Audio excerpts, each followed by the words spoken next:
जो ये लड़कियां समझती हैं कि बस महबूब मिल जाए तो और कुछ नहीं चाहिए, महबूब के साथ साथ ज़िंदगी जैसी भी हो गुजार लेंगे।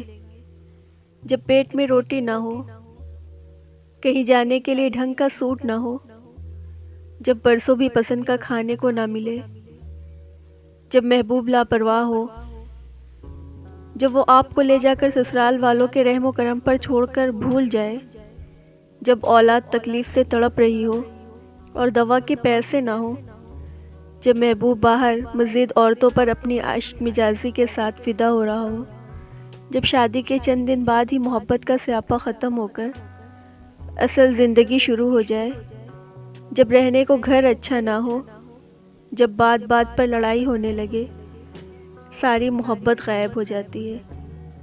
मेरी एक बात लिख कर रख ले, महबूब बदल सकता है लेकिन अच्छा इंसान नहीं बदलता।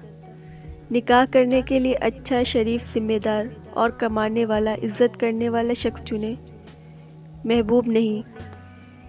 जब शौहर पेट भरने वाला और इज़्ज़त करने वाला हो तो मोहब्बत लाज़मी हो जाती है। आप नहीं जानते कि कौन बेहतर है, अल्लाह जानता है। इसलिए रब के फ़ैसले पर सर झुकाएं, दिल के आगे नहीं, वरना ये दिल आपको रुलाने और ख्वार करने में कोई कसर नहीं छोड़ेगा।